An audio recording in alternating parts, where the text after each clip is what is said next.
21h, 22h, BFM Business, Paris d'avenir, Nathalie Croiset.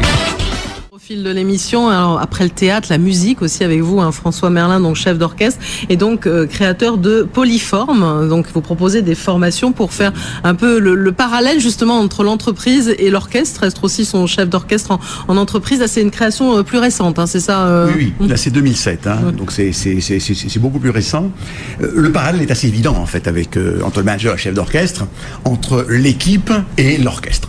C'est une chose qui est assez claire, que tout le monde comprend aisément. Effectivement, un chef d'orchestre, il a un projet, c'est l'interprétation d'une œuvre. Bon, le manager, il a un projet, il faut qu'il conduise son équipe, et voilà. Bon, il s'appuie sur son équipe, et effectivement, le chef d'orchestre, lui, s'appuie sur son orchestre. C'est un mélange aussi dans la direction de technique. Le chef d'orchestre doit être technique, hein, la pièce doit être jouée correctement, bien en mesure, avec juste une interprétation, etc. Et il y a une approche émotionnelle du chef d'orchestre, qui est une évidence. Il doit savoir communiquer, parler de son projet, susciter l'adhésion, chose extrêmement importante. Donc ces deux côtés se côtoient, et après tout, je pense que ça donne des résonances tout à fait passionnantes avec le management d'aujourd'hui. Et là aussi, comment vous en êtes venu chef d'orchestre, finalement, à vous tourner vers l'entreprise, on peut se dire? Alors, c'est un peu une opportunité. C'est un ami qui m'a demandé un jour de présenter l'orchestre à des managers et dirigeants d'entreprise. J'ai pris un plaisir fou, finalement.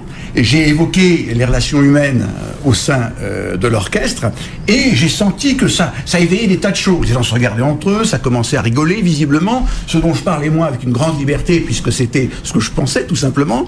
Eh bien, finalement, ça les interpellait aussi. Totalement, absolument. Et j'ai terminé par je leur ai montré un chef d'orchestre, ça sert à quoi en fait, et je les ai dirigés, je leur ai appris à diriger, et ça s'est terminé avec un grand triple cœur qu'ils ont dirigé eux-mêmes, des parties de percussion. Bref, ça a été un succès important. D'où est née l'idée de créer Polyforme, c'est-à-dire ceci. Pourquoi ne pas mettre les dirigeants d'entreprise dans la situation réelle de diriger un orchestre? Pourquoi? Parce que dans la direction d'orchestre, les erreurs de management sont immédiatement perçues et audibles. Il y a des couacs. Dans l'entreprise, ça peut mettre un peu plus de temps. Et ça, c'est l'aube, le début, l'aune de l'aventure de Polyforme. En tout cas, vous les motivez. On comprend bien pourquoi ils vous ont suivi. Alors, on a bien compris l'enjeu, François Merlin, aussi dans ce que vous faites à travers la musique. Il ne faut pas uniquement que ce soit un moment de plaisir pendant quelques heures de formation, mais aller l'appliquer en entreprise. Il ne faut pas que ça s'arrête là. Hein. Bien sûr que non. Parce que je rejoins Roger. Oui, parce que figurez-vous, ces méthodes-là, ça marche. On obtient des résultats extraordinaires comme ça. Sinon, t'auras arrêté ton business et moi aussi. On apporte autre chose. C'est différent. Avec cette expérience que l'on fait. C'est-à-dire que maintenant, les gens vivent réellement des situations de management. Ce qui permet de tester des choses. Le concept fondateur de Polyforme, finalement, ça rejoint ce que tu disais, c'est que dans une première mise en situation, la personne va être chef d'orchestre. Qui va-t-elle diriger?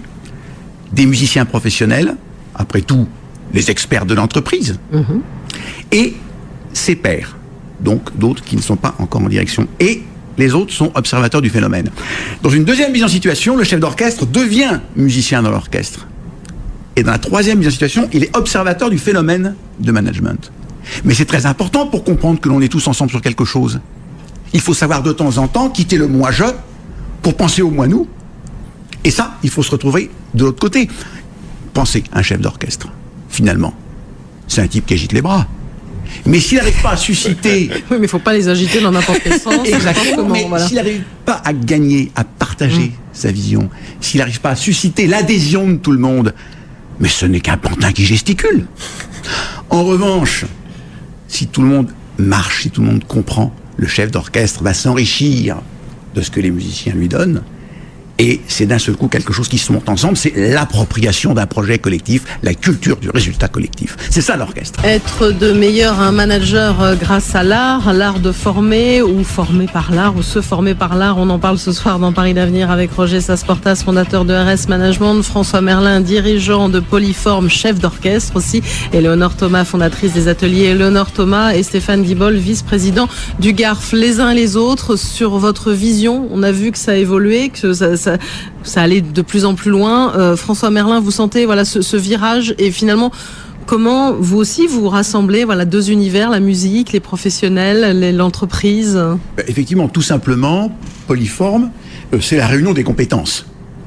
Alors, il y a des compétences musicales, donc des musiciens d'orchestre, des créateurs, chefs d'orchestre, même, et il y a aussi une compétence de l'entreprise. Nous avons notre coach Anne Juvantoni, qui travaille avec nous depuis longtemps, qui a participé à la création de Polyforme et qui permet ce moment magique qui est l'atterrissage. Comment rendre concret réellement dans le quotidien du manager tout ce qui a été révélé. Parce que c'est ça qui est important. C'est bien beau de faire de la musique, c'est merveilleux, on a passé un bon moment. Vive la cohésion d'équipe, même, on pas jusque-là. Mais il y a quand même l'atterrissage à prendre en compte. Et ça, c'est vital. Parce que ça, c'est l'efficacité et la raison même de notre existence.